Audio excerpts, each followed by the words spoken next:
Praise the lord. దేవుని పరిశుద్ధ నామానికి మహిమ కలుగును గాక. ఈ ప్రత్యేకమైనటువంటి సమయంలో పరిశుద్ధ గ్రంథంలో నుండి ఒక లేఖన భాగాన్ని చూసుకుందాం. లూకా స్వార్త 4వ అధ్యాయము 8వ వచనాన్ని గమనించినట్లయితే, నీ దేవుడైన ప్రభువునకు మొక్కి ఆయనను మాత్రమే సేవింపవలెను అని వ్రాయబడి ఉన్నదని వారికి ప్రత్యుత్తరం ఇచ్చెను. ఈ యొక్క 4వ అధ్యాయాన్ని మనము గమనించినట్లయితే, పరిశీలన చేసినట్లయితే యేసుక్రీస్తు వారు 40 రోజుల ఉపవాస ప్రార్థన అనంతరము ఆ యొక్క సాతాను వచ్చి అనేకమైనటువంటి రీతుల్లో యేసుక్రీస్తు వారిని శోధిస్తూ ఈ విధముగా ఇబ్బంది పెడుతూ ఉంటున్న సమయంలో ఈ యొక్క వచనాన్ని లేక రాసినట్టుగా మనం చూస్తూ ఉంటాం. పైన వచనాలు గమనించినట్లయితే దేవుడు అనేకమైనటువంటి రీతుల్లో ఆ సాతాను చేత మాట్లాడుతూ వచ్చాడు. మొదటి మాటను మనము గమనించినట్లయితే, మనుష్యుడు రొట్టె వలన మాత్రమే జీవించడు అని వ్రాయబడి ఉన్నదని వారికి ప్రత్యుత్తరం ఇచ్చెను.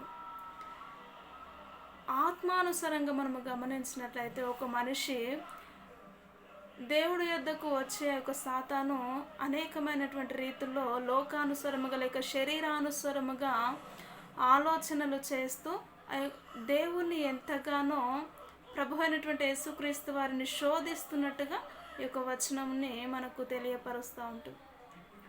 కాబట్టి సాతాను లోకానుసారమైనటువంటి ఆలోచనల చేత దేవుణ్ణి మభ్యపరుస్తే యేసుక్రీస్తు వారు ఆత్మానుసారంగా జవాబు ఇస్తూ వచ్చారు.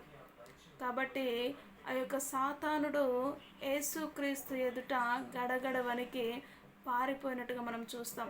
కాబట్టి మనుషుడు రొట్టె వలన కాదు, కానీ దేవుని నోట నుండి వచ్చి ప్రతి మాట వలన జీవించును అనే మాట ఇక్కడ యొక్క సాతాను చేత దేవుడు మాట్లాడుతున్నట్టుగా మనం చూస్తూ ఉంటాం.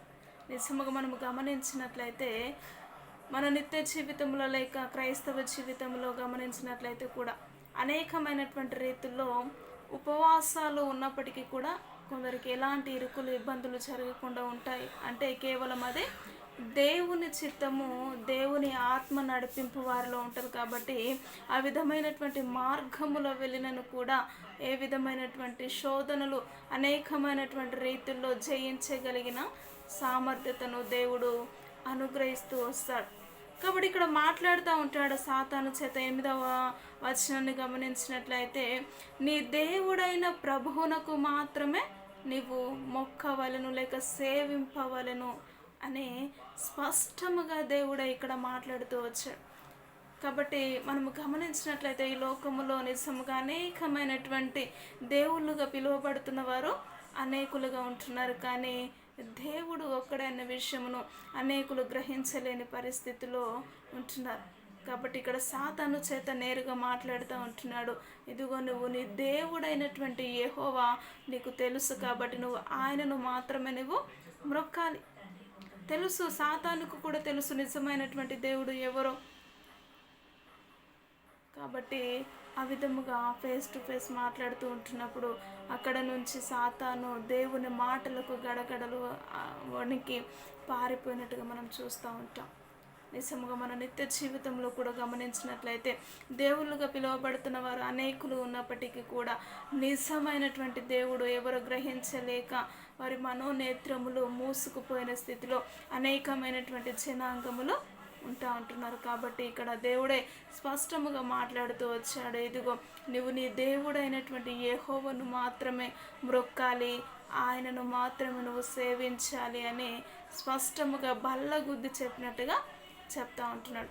ఎందుకు అంతగా చెప్తా ఉంటున్నాడని మనము గమనించినట్లయితే, ఆయనే మన కొరకు రక్తాన్ని కార్చినవాడు, ఆయన నీ కొరకు నా కొరకు ప్రాణాన్ని ఇచ్చినవాడు, ఆయన మాత్రమే ప్రతి పాపము నుండి విడుదలను చేయగలడు. కాబట్టి ఆయన ఆ విధమైనటువంటి భరోసాను అనేకులకు చెప్తూ వచ్చారు.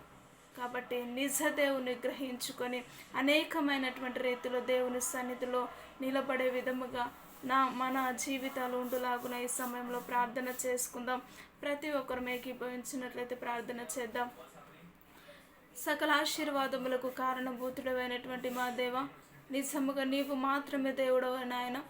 నిన్నే మాత్రమే సేవించగలిగిన కృపను, అట్టి జ్ఞానమును, వివేచనను అనేకులకు మీరే దయచేసి నిత్యమైనటువంటి నీ వెలుగులో నడవగలిగిన కృపను మీరే అనుగ్రహిస్తారని నమ్ముతూ విశ్వసిస్తూ యేసుక్రీస్తు ఉన్నతమైనటువంటి నామంలో ప్రార్థించి అడిగి వేడుకుంటున్నాము తండ్రి. Amen. Amen. Praise the Lord అందరికీ.